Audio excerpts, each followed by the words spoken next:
Carlson tonight. President Trump's travel ban officially went into effect just a few seconds ago. We'll get to that momentarily. But first this morning, Washington melted down. You may have heard about it. Not because war broke out or the economy collapsed. Worse, the president tweeted something nasty about cable news hosts. In case you're returning from New Zealand tonight and missed it, here's what he wrote. Quote, I heard poorly rated Morning Joe speaks badly of me. Don't watch anymore. Then how come low IQ crazy Mika, along with Psycho Joe, came to Mar-a-Lago 3 nights in a row around New Year's Eve and insisted on joining me? She was bleeding badly from a facelift. I said no. Well, that was it. Chaos erupted. Democrats in Congress rushed to the nearest microphone to express shock and horror and call for the president's resignation. I think it's so blatantly sexist. I don't even know that there's a question about it. But sad to say, I am still the highest-ranking woman. I thought that was all going to be resolved in November. Instead, we have a person in the White House who not only doesn't happen to be a woman, but happens to disrespect women. That's too bad. You spend your time in the morning dealing with attacking human beings that happen to be Americans and happen to be the media. Well, let me tell you something, Mr. President. I've gone through, as a member of the Judiciary Committee, impeachments, but we can't wait that long. It is time for you to resign. Well, meanwhile, over at CNN, you would have thought a new ISIS torture tape had been released, except worse because it was Trump. The man who in his life and in the campaign has acted like a misogynist, a sexist, a sexual predator. He is just not a decent human being. This is objectively a statement from the highest office in the land, from the president, that objectifies women. This is a statement that is cruel. It attacks a woman's appearance. This dude, this disgusting dude, is the president of the United States and says, listen, you crazy lunatic 70-year-old man, baby, stop it. You are now the president of the United States, the commander-in-chief, and you need to stop acting like a mean girl. Got that? Because Trump attacked one woman, he attacked all women. He's a sexist because he's acting like, quote, a mean girl, which is suddenly a feminist thing to say, despite the fact it's an attack on girls. Okay, so what is this really about? Well, first, Trump is fighting back. The media suggests he's a mentally ill criminal. He calls them on their facelifts. He's a brawler. They're shocked by that, but they shouldn't be. There's something else going on, though. Trump doesn't play by the rules. He's a threat to the people who make and enforce the rules. In this case, the media establishment here in Washington. They hate him for that, and for good reason. They pretty much said so out loud today. I can tell you, working overseas in war zones, people are emboldened by the actions of this administration, emboldened by the all-out sort of declaration of war on the media. There are people in the country who don't understand that this is a cynical reality TV game, and are going to hear over and over again from the president that the reporters, journalists, are enemies of the state. And someone, I mean, God forbid, but someone is going to do something violent against journalists in a large way, and then I know where the fault lies. In other words, disagreement equals violence. If you criticize me, you're a physical threat. I feel unsafe. You must be silenced. First they came for Morning Joe. You've seen this gambit on college campuses for years. It's how liberals silence dissent, by conflating contrary opinions with violence. If it's strange to see middle-aged reporters in a studio in Washington fretting about their own safety, it shouldn't be. Passive aggression is the universal currency of the left. Nothing is more empowering than victimhood. It won't be long before NBC's entire White House unit claims affirmative action status. So the left's response to this is predictable and silly. No surprise there. But that is no defense of these tweets. They were stupid and they were counterproductive. They achieved no policy objective. They elevated a televised sideshow to cultural icon status. They brought joy to the left while embarrassing the president's supporters. They allowed liberals to crow about the degradation of the public square, even as they financed their campaigns with donations from Hollywood sleaze merchants. Let's be totally clear about this and not lie about it. The left doesn't hate Trump because he's vulgar, though he is. They applauded when Barack Obama vacationed with rappers. They think Lena Dunham is an artist. They hired Kathy Griffin. No, they hate Trump because he's a nationalist who says the interests of America and its people ought to come first, and that's fine. Let them hate him for that. The rest of the country loves it. That's the real tragedy of today's tweets. They were a diversion. When the president talks about the people who elected him, he wins. When he talks about himself, the left does. The president was not elected to pick fights with TV hosts. He was elected because he promised an agenda the country actually needs, but nobody else but him was offering. So in case he's watching tonight, here's a quick recap of what the campaign was about. Secure the border, keep America out of pointless wars, replace Obamacare with a system that expands affordable coverage for the middle class, bring jobs to the heartland, push back against the vultures on Wall Street. That's why people voted for Donald Trump. That's what he ought to do. If the press doesn't like it, ignore them. If members of his staff try to divert his energy to other agendas, fire them. Rarely has a president been elected with a clearer message, a clearer mission: restore the middle class. If he sticks to that, he will win. If he doesn't, he won't. Joining us now is former Speaker of the House Newt Gingrich, author of the New York Times #1 bestseller, Understanding Trump. Mr. Speaker, thanks for joining us. Great to be here. So I think you understand the president. I don't understand why he would get in the way of what is a successful and needed message, soft nationalism, soft populism, with a distraction like this. He is an instinctive gut fighter.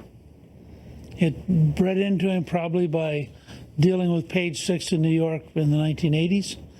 It is so deep in his psyche that you hit him, he punches you. He doesn't think, would it be good to punch you? Would it be bad to punch you? He punches you. And look, I don't defend some of the stuff he does. I've told him to his face. I think that I love about 80% of his tweets. We negotiated, I got up to 90. But the last 10% is hopeless. And it's just who he is. It's, you know, in many ways, he's an extraordinary historic figure. In some ways, you wonder, why does he undercut himself? And maybe eventually he'll learn not to do it. But it's integral to his personality. You hit him, he's going to hit you back. Is there someone in the White House who works for him, who has authority there, with a clear list of the objectives he articulated on the campaign? And by the way, the other night when he spoke in Iowa, keep the country out of pointless foreign wars, restore the middle class, jobs. Yeah. Do you think they're focused on those things? Look, I think 98% of the time, President Trump gets focused. He wants to make America great again. It's not just a slogan. He wants to create jobs. He wants to reform regulations. He wants to fix the health system. He wants to fix the tax system. And then about 2% of the time, he goes back to being the Donald Trump who used to be, a private businessman saying whatever he wanted to. And the 2% of the time, of course, in the media world, blows up and takes up almost half the space. Right. No, there's no question about that. This given disproportionate attention by people who are already opposed to his agenda and who also are shallow, and in a lot of cases dumb. But people who aren't dumb and who have supported him and who I think hear kind of the policy dog whistle that he was emitting for the last few years are concerned about the number of Goldman Sachs people, for example, in the White House who don't seem to understand the agenda at all and maybe working at cross purposes against it. Do you think that's a fair concern? Sure. Look, I think it's fair to say, like every White House, there's tension. Yeah. You know, in the Reagan White House, which is now romanticized, Jim Baker came from one direction, Ed Meese came from another, Mike Deaver came from another, the National Security Council came from a fourth direction. Reagan presided over the whole thing. And Reagan, in the end, made the decisions. The same thing's happening here. They brought in a lot of really smart people from many different directions. I mean, people talk about Goldman Sachs, and they've had certainly a lot of alumni there.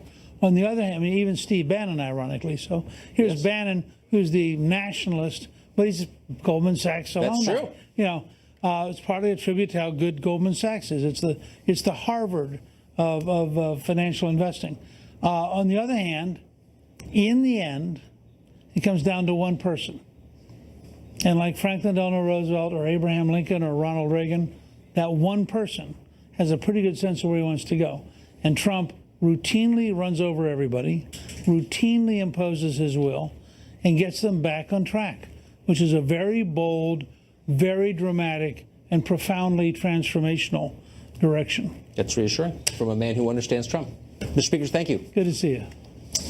Well, journalists are saying tonight that Trump's rhetoric is placing them in physical danger. Time to give them special status, safe spaces. In the White House briefing room, Jeff Mason writes for Reuters, is the current president of the White House Correspondents Association. He joins us now. Jeff, I'm not making the case that journalists ought to like Trump. He's attacked them a lot. He doesn't like them and says so. But I wonder if you're a straight news journalist covering the news, why you'd insert yourself into the story. And that's what you see on a lot of the other channels. People who are just, non-opinion people talking about themselves and basically showing their cards, showing their animus toward the president. How's that helpful? What examples are you thinking of? Well, I mean, you saw it on the clip we just played from CNN, where one of their foreign correspondents said basically what Trump said today makes our job more dangerous, empowers ISIS. I mean, that's a ludicrous statement. There's no evidence to back that up. That's not reporting.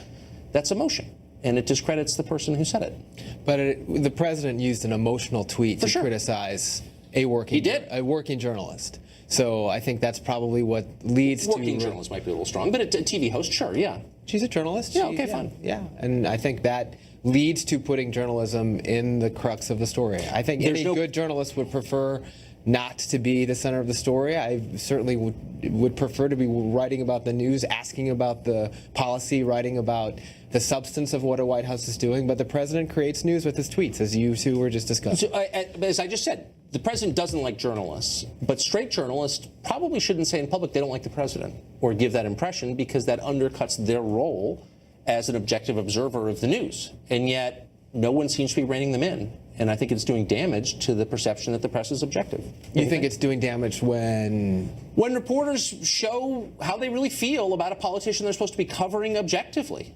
And they are. And nobody is saying anything about it, and I wonder why. Well, and you and I have talked about this before. I think it's important for consumers of news to know where they're getting their news. If you're watching an opinion show or a commentary show like yours, or watching a show that is a straight news show, if you're watching television, or if you're getting your news from a newspaper or a website or a news agency, I think that's very important. And I think if you are a reporter who works for a news organization that is, or a show or a newspaper, whatever, that is a straight news organization, absolutely, you should be neutral and you should report the news neutrally. Do you think Trump's tweets this morning put foreign correspondents in danger abroad? I don't know. I can't answer that. I think that the White House was asked about that. Sarah Sanders, I think, said that President Trump, of course, does not encourage violence. But I think that the world is watching. I think the world does watch and listen to the rhetoric that President Trump uses. So do you think ISIS will now conclude, we kind of like journalists before, American English-speaking journalists, but now we don't because Trump doesn't like them? I'm not qualified to speak as what ISIS is thinking about. But would you agree that's one of the most ludicrous suggestions ever uttered on television? I think I'm not going to take an opinion on that. I'm going to say I think people are listening to what the president says and what he writes and what he does. He has the biggest bully pulpit in the world, and that has an effect. Words matter. So what does that mean exactly? It has an effect, words matter. You mean that journalists will be physically imperiled because Trump doesn't like them? I can't answer that, Tucker. I don't know what the effect is going to be. What I'm saying is the president, when he criticizes journalists, others are watching and seeing that. Whether it's a foreign leader in China, whether it's a person in a country who doesn't believe in press freedoms, they look at the United States as an example on how press freedom works. So last and question. They look and they see what the president does, and that has an impact. It's debatable. We don't know whether it has an impact. We don't know whether the Chinese are saying, you know what, we're going to clamp down further. We're going to do another deal with Google to clamp down on press freedom because of what Trump said. Really quickly, do you think when the president says the press has personal animus toward me, they don't like me, and it makes me mad, do you think he has a point? I think that any president probably is going to be unhappy with his coverage. But do you think he's making a fair point? Do you think the press doesn't like him? I think when he says he's unhappy with his coverage, that is a legitimate point to make. Absolutely. Thanks for joining us. My pleasure.